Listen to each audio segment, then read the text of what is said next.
JUI نے پختونخوا کے نئے وزیر اعلیٰ سہیل آفریدی کا انتخاب چیلنج کر دیا۔ پشاور ہائی کورٹ میں درخواست JUI کی صوبائی اسمبلی میں پارلیمانی لیڈر لطف الرحمان نے بیرسٹر یاسین رضا کی وساطت سے دائر کی، جس میں موقف اختیار کیا گیا ہے کہ وزیر اعلیٰ کا استعفیٰ ابھی منظور نہیں ہوا، کیسے دوسرے وزیر اعلیٰ کا انتخاب ہو سکتا ہے۔ درخواست میں مزید کہا گیا ہے کہ گورنر KPK نے مستعفی ہونے والے وزیر اعلیٰ علی امین کنڈاپور کو 15 اکتوبر کو پیش ہونے کی ہدایت کی ہے۔ قبل ازیں میڈیا سے گفتگو کرتے ہوئے لطف الرحمان نے کہا کہ وزیر اعلیٰ کا انتخاب غیر قانونی طور پر ہوا، پچھلے وزیر اعلیٰ کا استعفیٰ ابھی منظور نہیں ہوا، گورنر نے ان کو تصدیق کے لیے بلایا ہے۔ لطف الرحمان کا کہنا تھا کہ پتہ نہیں ان کو کیوں چلتی ہے، نئے وزیر اعلیٰ آنے تک پرانا وزیر اعلیٰ کام کر سکتا ہے۔ اسپیکر کے کہنے پر ہم نے کاغذات جمع کیے لیکن اجلاس کا بائیکاٹ کیا۔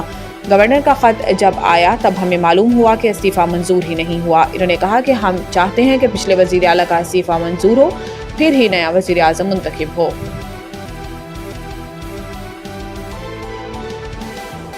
امریکی انتظامیہ کے ساتھ کامیاب مذاکرات کے نتیجے میں ٹیرف ڈیل عمل میں آئی۔ وفاقی وزیر خزانہ اور محصولات سینیٹر محمد اورنگزیب نے ان جذبات کا اظہار معاون امریکی وزیر خزانہ برائے بین الاقوامی مالیات رابرٹ کیپٹھوت اور کانسلر جوناتھن سے یہاں واشنگٹن DC میں ملاقات کے دوران کیا۔ واضح رہے کہ وزیر خزانہ IMF اور ورلڈ بینک کے سالانہ اجلاسوں میں شرکت کے لیے واشنگٹن میں موجود ہیں۔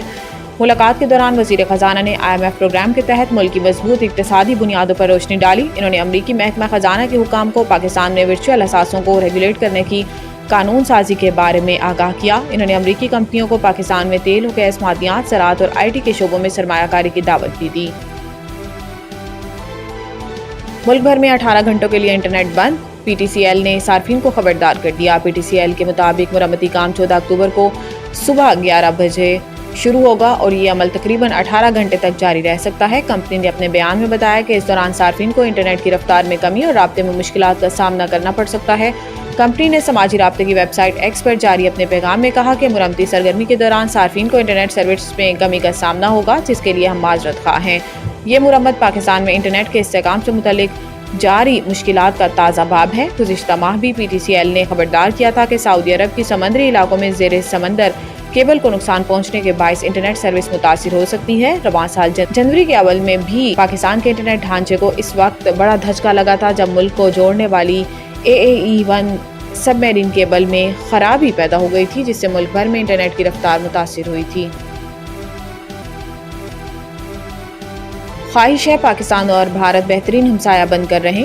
مصر میں غزہ جنگ بندی معاہدے پر 40 ممالک کے دستخط کے بعد صدر ٹرمپ نے اس اہم ترین موقع پر کی گئی پریس کانفرنس میں خواہش ظاہر کی ہے کہ وہ چاہتے ہیں کہ بھارت اور پاکستان بہترین ہمسائے بن کر رہیں۔ پریس کانفرنس کے دوران ٹرمپ نے وزیر اعظم شہباز شریف کی جانب دیکھ کر انہیں عظیم رہنما قرار دیا۔ اس موقع پر وزیر اعظم شہباز شریف نے مثبت رد عمل کا اظہار کرتے ہوئے کہا کہ ہم نے بھارت کے 7 طیارے گرائے تھے۔ امریکی صدر ڈونلڈ ٹرمپ نے آرمی چیف عاصم منیر کو بھی فیورٹ فیلڈ مارشل قرار دے دیا۔ امریکی صدر نے آج ایئر فورس 1 میں صحافیوں سے گفتگو کرتے ہوئے کہا تھا کہ پاکستان اور بھارت کی جنگ ٹیرف کی مدد سے روکی تھی۔ یاد رہے کہ صدر ٹرمپ نے اس سے قبل کئی بار پاک بھارت جنگ بندی کا کریڈٹ لیتے ہوئے کہا کہ انہوں نے اس معاملے کو تجارت کے ذریعے حل کیا۔ میکسیکو میں طوفانی بارشوں اور سیلاب سے تباہی، 130 افراد ہلاک۔ غیر ملکی میڈیا کے مطابق شدید بارشوں اور سیلاب سے 1 لاکھ مکانات متاثر ہوئے، سڑکیں، پل سمیت انفراسٹرکچر تباہ ہو گیا۔ حکام نے بتایا کہ شدید بارشوں نے وسطی ریاستوں میں بڑے پیمانے پر تباہی مچائی ہے۔ 5 ریاستوں میں بجلی کا نظام دھرم برہم ہو گیا۔ میکسیکو کے صدر کا کہنا ہے کہ اتنی شدید کی توقع نہیں تھی۔ حکام نے مزید نقصان کا خدشہ ظاہر کر دیا۔ ریسکیو ٹیمیں پانی میں پھنسے شہریوں کو نکالنے اور امدادی سامان پہنچانے میں مصروف ہیں۔ حکام کے مطابق 10,000 سے زائد فوجی اہلکار ریسکیو مشینری اور گاڑیوں کے ساتھ امداد کی تقسیم میں حصہ لے رہے ہیں، جبکہ بے گھر ہونے والے افراد کے لیے عارضی شیلٹرز قائم کر دیے گئے ہیں۔ کوہلی کا RCB سے نیا کمرشل معاہدہ کرنے سے انکار، IPL سے ریٹائرمنٹ کی افواہیں۔ بھارتی میڈیا رپورٹس کے مطابق خبریں گردش کر رہی ہیں کہ وراٹ کوہلی نے IPL میں اپنی ٹیم رائل چیلنجرز بنگلور کے ساتھ 2026 کے سیزن کے لیے نیا کمرشل معاہدہ کرنے سے انکار کر دیا، جس کے بعد رائل چیلنجرز بنگلور کے لیجنڈری کھلاڑی وراٹ کوہلی کے IPL کے مستقبل کے حوالے سے سوالات اٹھانا شروع ہو گئے ہیں۔